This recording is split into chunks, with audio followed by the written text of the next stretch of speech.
Hello বন্ধুরা, আসসালামু আলাইকুম। আশা করি সবাই ভালো আছো। তোমাদের দোয়ায় আমি অনেক ভালো আছি। আজকে আমি ত্রিকোণমিতিকের পরবর্তী পর্বটি নিয়ে হাজির হয়েছি, যেখানে আমি আজকে দুইটি অঙ্ক তোমাদেরকে করাবো পরপর। ওকে, তো প্রথম অঙ্ক হলো আমার উদাহরণ 9 নাম্বার অঙ্ক। এটা তোমাদের বইয়েই দেওয়া আছে, কিন্তু আমি এটা পরিপূর্ণভাবে করে দিয়েছি। বই অনেক শর্টকাট করা থাকে, যেটা বলে মানে বুঝতে পারে না। তো তার জন্য আমি তোমাদের সুবিধার্থে আমি এই সবগুলো উদাহরণ থেকেই অঙ্ক করাইতেছি, যেন তোমরা ভালো করে বুঝতে পারো। উদাহরণগুলো করার মানে হলো, উদাহরণগুলো যদি তুমি সঠিকভাবে বুঝে যেতে পারো, তাহলে অনুশীলনের অঙ্কগুলো তুমি নিজে নিজেই করতে পারবা। এর কারণে উদাহরণগুলোকে ভালো করে তোমাদের সামনে তুলে ধরা। ওকে, তো উদাহরণ 9 আমাদের যেটা বলছে সেটা হলো প্রমাণ করতে বলছে আমাদের 10a বাই সেকে প্লাস 1 মাইনাস সেকে মাইনাস 1 বাই 10a সমান সমান 0। তাহলে কত প্রমাণ করতে বলেছে? আমাদের লেফট হ্যান্ড সাইডকে ভাঙিয়ে আমাদের রাইট হ্যান্ড সাইডের জন্য শূন্য ফল বের করতে বলেছে। কি বের করতে বলেছে? শূন্য। ওকে, দেখি আমরা শূন্য বের করতে পারি কিনা। তো শূন্যকে তো আমরা মর্যাদা দিই না, কিন্তু অনেক ক্ষেত্রে কিন্তু শূন্য অনেক মর্যাদাবান। যেমন এই জায়গায় যদি আমরা শূন্যটা বের করতে না পারি, তাহলে আমাদের অঙ্ক ভুল, সেক্ষেত্রে আমরা নাম্বার পাবো না।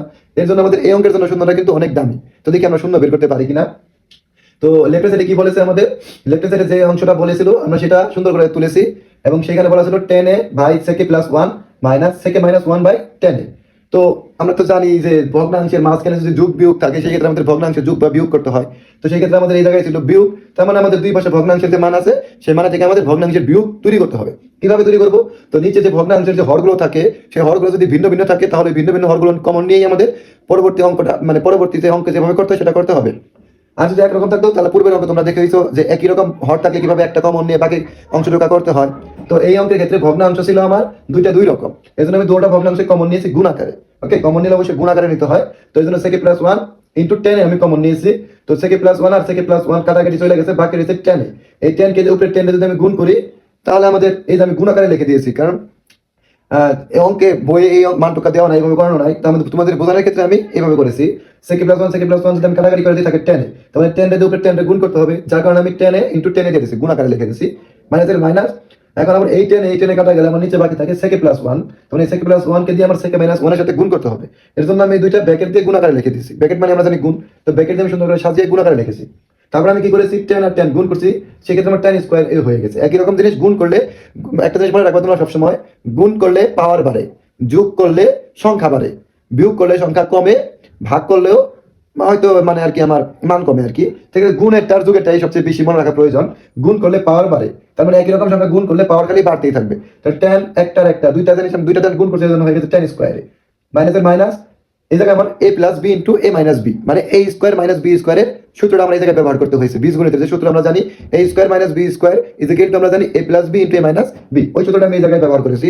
তার মানে সেক আমি মনে মনে ধরেছি a আর 1 ধরেছি b, তাহলে a plus B into A minus B, এর পরিবর্তে আমি সেক স্কোয়ার এ মাইনাস 1 নিয়েছি, মানে a square minus B square নিয়েছি। তো একের উপর স্কোয়ার দিলেও হয়, না দিলেও হয়, এই জন্য আমি একের উপর স্কোয়ারটা উজ্জ্বল রাখছি, মানে গোপন করে রাখছি, দেই নাই।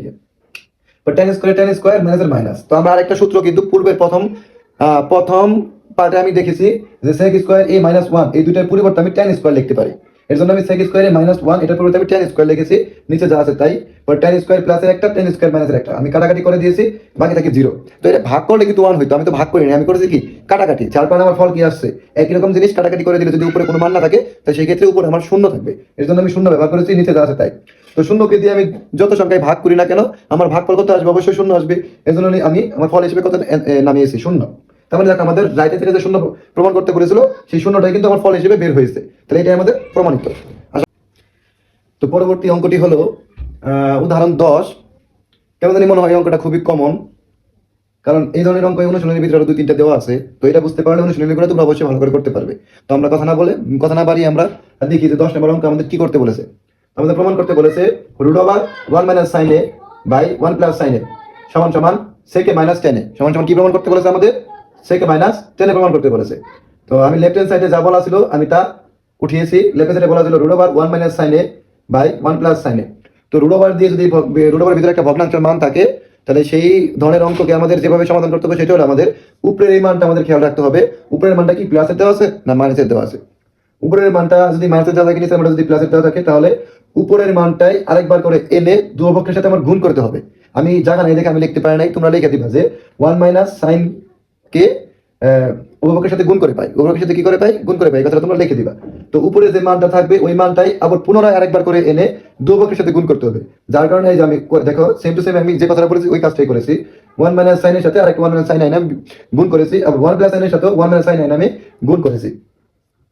তারপরে তাহলে কি ওই যে পূর্বের অঙ্কে আমরা জেনেছি যে একই রকম সংখ্যা বা অক্ষর এগুলা গুণ করলে স্কোয়ার হয়ে যায় একই রকম, এই জন্য ওয়ান মাইনাস সাইনে ইন্টু ওয়ান মাইনাস সাইনে আমি গুণ করছি, হয়ে গেছে ওয়ান মাইনাস সাইনের উপরে স্কোয়ার হয়ে গেছে। আর ওয়ান আমি মনে মনে ধরছি এ, আর সাইনে মনে মনে ধরছি বি, তাহলে এ plus B into A minus B, এর পরিবর্তে হয়ে গেছে আমার এ স্কোয়ার মাইনাস বি স্কোয়ার। তো একের উপর স্কোয়ার দিলেও হয় না দিলেও হয়, এর জন্য আমি একের উপর স্কোয়ারটা দিই নিকে, তাহলে এ স্কোয়ার মাইনাস বি স্কোয়ার আমি লিখে ফেলেছি। তারপরে রোড ওভার রেখেছি, উপরে যা আছে তাই রেখেছি। আর একটা সূত্র আমরা জানি উল্টা সূত্রগুলো ব্যবহার করতেছি, মূলত এই ধরনের অঙ্কে বেশিরভাগগুলোই আমাদের উল্টো সূত্র ব্যবহার করতে হয়। যেমন আমরা জানি যে cos স্কোয়ার সমান ওয়ান মাইনাস সাইন স্কোয়ার, তো সেক্ষেত্রে এই জায়গায় ওয়ান মাইনাস সাইন স্কোয়ার দেওয়া আছে দেখে আমি ওয়ান মাইনাস সাইন স্কোয়ারের পরিবর্তে cos স্কোয়ারটা এই জায়গায় ব্যবহার করেছি। কারণ cos স্কোয়ারের পরিবর্তে ওয়ান মাইনাস সাইন স্কোয়ার লিখতে পারি, এর জন্য ওয়ান মাইনাস সাইন স্কোয়ারের পরিবর্তে আমি cos স্কোয়ারটাও লিখতে পারি, যেহেতু এটা থেকে দুইটা হয়, এটা থেকে এটা আমি লিখতে পারি। এর ক্ষেত্রে এই জন্য আমি ওয়ান মাইনাস সাইন স্কোয়ারের পরিবর্তে cos স্কোয়ারটা লিখেছি। তার মানে এই রুট ওভারটাকে এখন দৌড়ার উপরে আছে, তো পরবর্তীতে আমি এই রুট ওভারটা দৌড়ার উপরে দিয়ে দিয়েছি। তারপরে আমরা জানি স্কোয়ারের উপর কাটাকাটি চলে যায়, এর জন্য স্কোয়ারের উপর কাটা গেছে, স্কোয়ারের উপর কাটা গেছে, তো বাকি থাকে উপরে ওয়ান মাইনাস সাইন এর থাকে হলো শুধু cos। তার মানে কি উপরে দুইটা মান আছে, নিচে আছে একটা, এটা আছে ভাগাকারে, তো আমি এটাকে সেপারেট করে দিচ্ছি, আলাদা আলাদা করে দিচ্ছি। তার মানে এই কসটাকে একের নিচেও আছে, কসটা সাইনের নিচেও আছে, তো সেই জন্য আমি এই কসের নিচেও এক মানে একের নিচেও কস দিয়ে দিচ্ছি, মাঝখানে মাইনাসের জন্য মাইনাস, সাইনের নিচেও আমি কস দিয়ে দিচ্ছি। তাহলে আমার কি দাঁড়াইলো ওয়ান বাই কসে মাইনাস সাইনে বাই কসে, ওয়ান বাই কসের আমি জানি সেকে মাইনাসের মাইনাস, সাইনে বাই কসের পরিবর্তে আমি লিখতে পারি টেন। এই জায়গায় আমার উল্টা সূত্রগুলো ব্যবহার করতে হয়েছে। যেমন আমি সেকের পরিবর্তে আমরা লিখতে পারি ওয়ান বাই কসে, মানে সূত্র হিসেবে সেক্ষেত্রে যেহেতু ওয়ান বাই কসেই দেওয়া আছে, এর জন্য আমি তার বিপরীত হিসেবে সেকে ব্যবহার করেছি, মাইনাসের মাইনাস টেনের বিপরীতে আমি তার সূত্র হিসেবে লিখতে পারি সাইনে বাই কসে, এর জন্য সাইনে বাই কসে দেওয়া আছে দেখে তার বিপরীতে আমি টেনে লিখেছি। তো এটা আমাদের প্রমাণ করতে বলেছিল, উপরে আপনারা দেখতে পাচ্ছেন, তো সেই মানটা আমাদের কিন্তু প্রমাণিত হয়ে গেছে। এই পর্যন্তই অঙ্ক শেষ। আজকে মানে এই পর্ব এই পর্যন্তই শেষ। আশা করি বন্ধুরা তোমরা সবাই অঙ্কটা ভালো করে বুঝতে পেরেছো। অবশ্যই খাতায় নোট করবে, নোট করে ভাষায় বেশি বেশি চর্চা করবে। আমার কেন জানি মনে হচ্ছে এই অঙ্কটা খুবই কমন একটা অঙ্ক, তোমাদের পরীক্ষা আসতে পারে, তো ভালো করে করবে। এবং অবশ্যই কোনো কিছু না বুঝলে আমার কমেন্টে বলবে, আমি তোমাদেরকে পরবর্তীতে আবার যেভাবে বোঝানো যায় সেভাবে আমি ভালো করে বুঝে দেওয়ার চেষ্টা করবো। আল্লাহ হাফেজ, ভালো থাকবে সবাই।